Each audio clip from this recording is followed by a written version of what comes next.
Well, need I remind you, and welcome back, it is the month of love, but if overpriced roses and cuddly teddy bears aren't your thing, we've got some reading material that I'm told is going to warm your heart without activating your gag reflex. Our resident bookworm, our reviewer, Andrea van Wyk, is with us. I rather wish we weren't doing, I forgot Valentine's Day yesterday. Oh, wow. And my name is Mud. Maybe I could... maybe if I read poetry, maybe that's a good thing. But the question is, and that's the first thing I want to talk about today, poetry, is it really relevant? I mean, a lot of people would say, you know, particularly love poetry, but cheesy, you know, a little bit old-fashioned. Not anymore. Or am I just being a Grinch? Not anymore. Yeah. There's this resurgence of poetry. You've got this whole generation of new young poets that are just taking the world by storm. If you think, for example, of someone like Rupi Kaur, who has over 3 million followers on Instagram, and her books are bestsellers. She's performing everywhere. And she's young, funky, up and coming. You've got someone like Tyler Gregson, who's on Instagram as well, 350,000 followers of poetry. And South Africa has its own version of that. We've got Ian S. Thomas. Now, he's really interesting. He couldn't find a publisher in South Africa, so he published overseas. And his book, this one that I've got here, I Wrote This For You, became an international bestseller. Yes, poetry can become international bestsellers. His poems are short, they're bite-sized, they've got beautiful illustrations with them, so they're easy to understand, but very moving at the same time. And I had the privilege of speaking to him this past week, and I asked him about this resurgence of poetry among young people and why this is happening. Let's have a listen. I think people have a craving for meaning, and I think that for a long time poetry hasn't really serviced that need. Poetry has kind of been in this ivory tower where, you know, you have to be a very specific kind of person to enjoy it. You have to be perhaps an academic, or it's kind of been ring-fenced as this thing that you have to be, like I said, a certain kind of person to enjoy it. And I think what myself and Rupi and Tyler and Langleave and you know, a few of the other guys have done is we've created this genre of really accessible, popular poetry, and it deserves to exist in the same way that, you know, in literature you have Don DeLillo and Jonathan Franzen, and you also have Stephen King and James Patterson.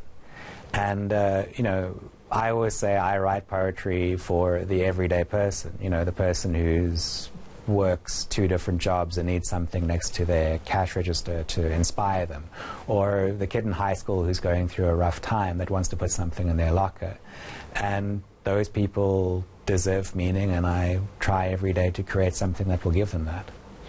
So I want to talk about the month of love, which is February, and Valentine's Day is coming up.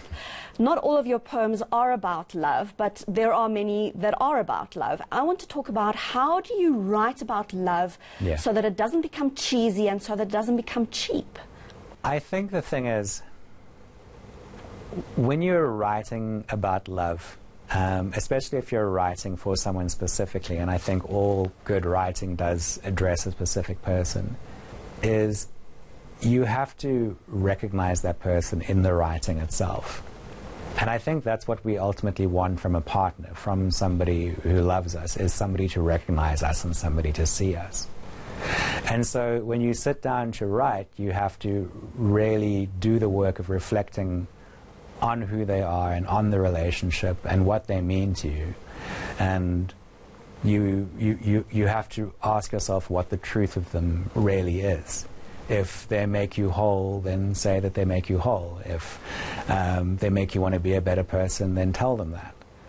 And I think it comes down to that, to really sitting with your writing and trying to work out, well, what do I say that is unique to this person that I'm writing?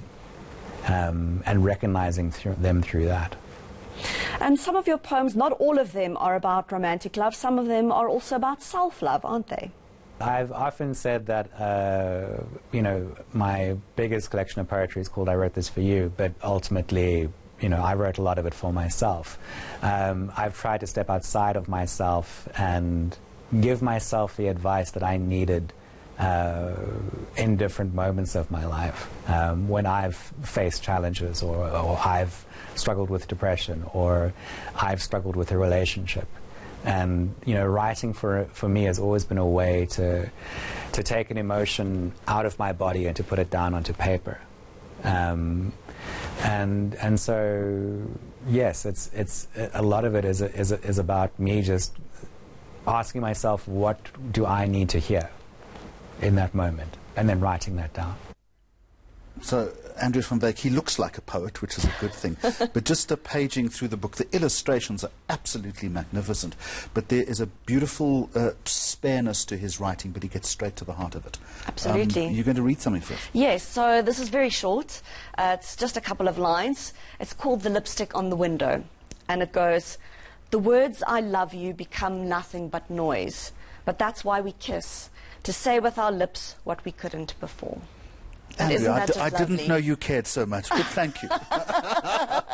All right, so let's move from poetry to prose now. David Levithan. Yes. Who is he? So David Levithan is an author who normally writes for young adults.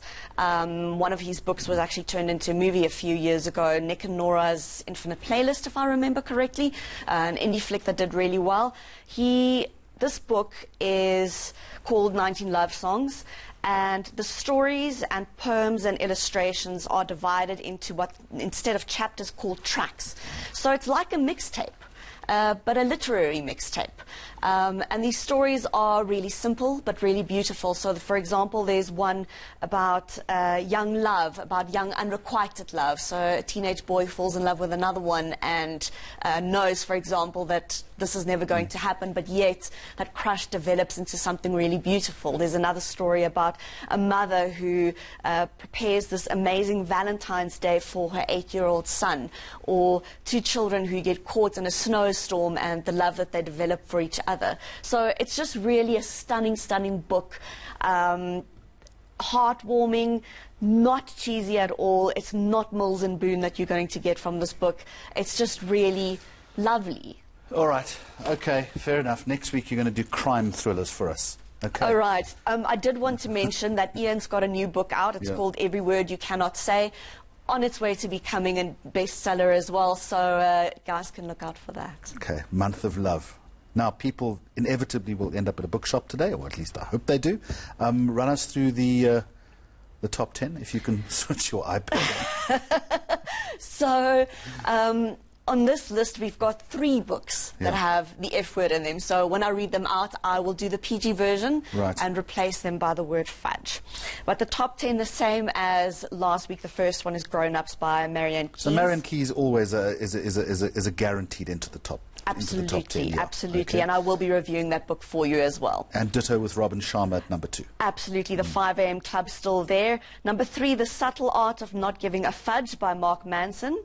Talking to Strangers. I read this book about 3 or 4 years ago. I mean, it really has got traction. I mean, it's well worth reading. Absolutely. It's cynical, but it also, you know, if you're in the workspace, it tells you how to recalibrate and to, change gears. Yeah, so absolutely. It's been around for a long time. Yeah.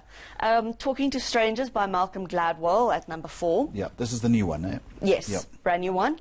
Another new book at number 5, A Long Petal of the Sea by Isabel Allende, also guaranteed to be bestsellers, and I will also be reviewing that book for you. Number 6, same as last week, The Guardians by John Grisham. Nice crime fiction for you there. Again, but with John Grisham, he is critic-proof. Doesn't matter what he writes. He'll get into the top 10 and he'll make lots of money. And there will be a movie starring Denzel Washington. Absolutely. Then Manage Your Money Like a Fudging Grown-Up by Sam Beck-Bessinger. She was on the bestseller list, I think, last year as well. It's not a brand new book, so also resurgence there.